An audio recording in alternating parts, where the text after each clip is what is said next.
Death on the Nile, the new installment of the Agatha Christie franchise, was directed by Kenneth Branagh and it sees Kenneth Branagh reprising his role as Hercule Poirot.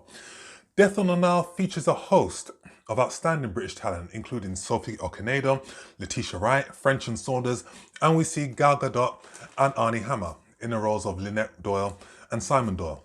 In this movie, we see Hercule Poirot investigating the murder of a wealthy heiress, Lynette Doyle, played by Gal Gadot, who has accumulated a list of enemies.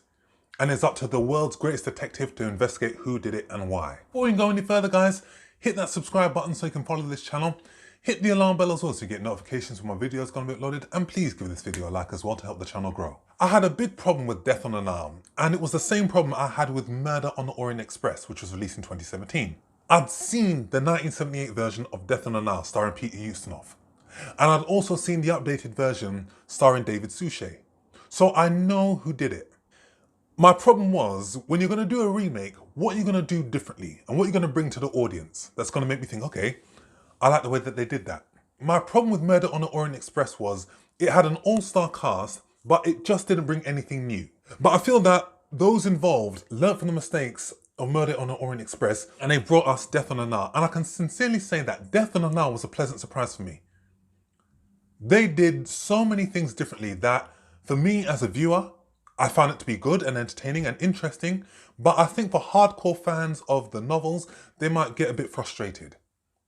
Kenneth Branagh brought so many different elements to Death on the Nile that it's almost like he made it for a modern day audience. Because there were themes in this movie that weren't reflected in the previous incarnations. And there were minor details that were expanded upon in this movie that were not expanded on in the two previous versions. So in the opening sequence, we learn more about Poirot's past, where we see him as a soldier that wasn't reflected in any of the other works. Salome Otterbourne, who was previously played by Angela Lansbury in the 1978 version, in this movie we see her played by Sophie Okenedo, and in this 1978 version, Angela Lansbury's character was a writer who wrote something inflammatory about Lynette Doyle. In this movie, we see Sophie Okenedo's character, she is a jazz musician, and as she's a woman of colour, they reflect on the fact that Lynette Doyle wouldn't want to play with her because she was a woman of colour, and actually complained when they were both sharing the same pool, which I thought was a really interesting narrative to bring to the character. And the character of Book, played by Tom Bateman, who was featured on Murder on the Orient Express, his character translates over into Death on the Nile.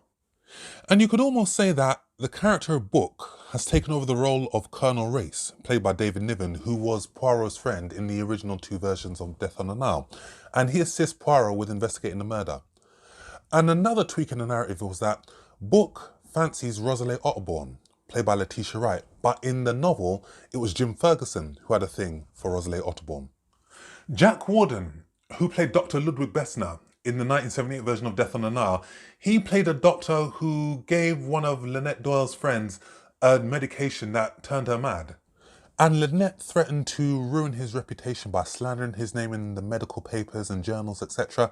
And that gave Dr. Bessner a motive to murder. But in this version, we see Russell Brand play Dr. Bessner, who was very good in his performance.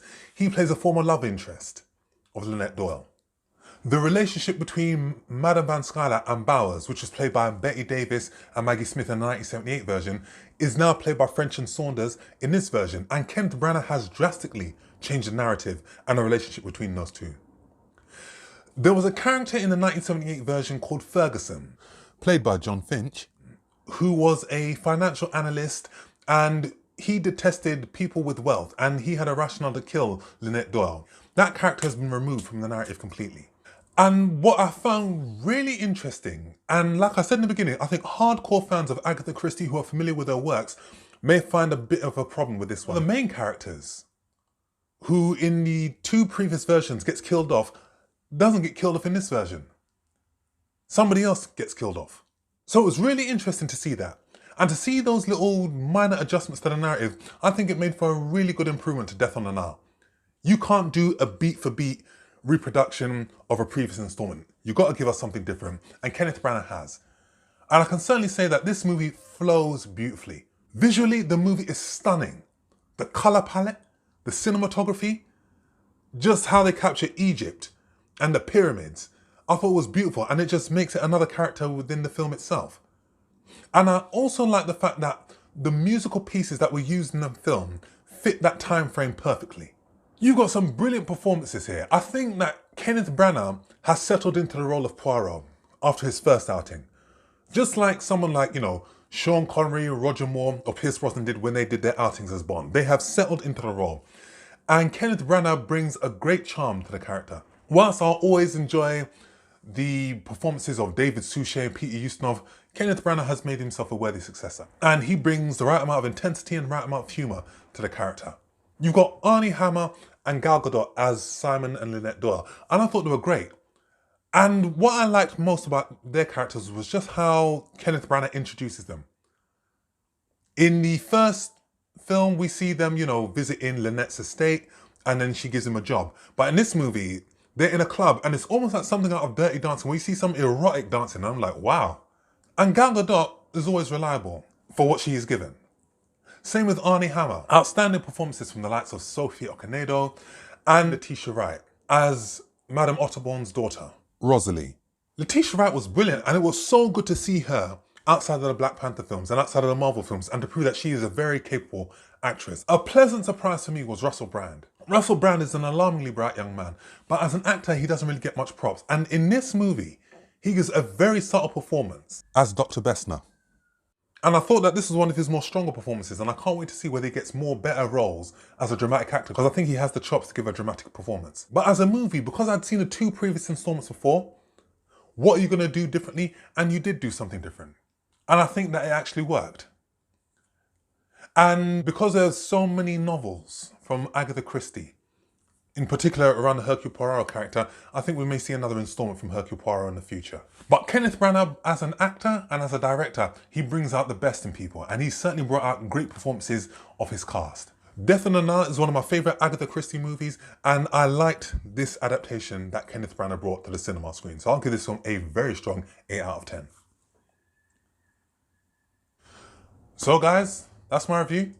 Thank you for watching. Please hit that subscribe button so you can follow this channel. Hit the alarm bell as well so you can get notifications when my videos are going to be uploaded. Please give this video a like as well. Leave your comment with whether you've actually seen Death on the Nile and what do you think about it. And out of the 3 versions that have been made, starring Peter Ustinov, David Suchet and Kenneth Branagh, which one is your favourite? Comment down below and I shall see you all in the next film review. Take care.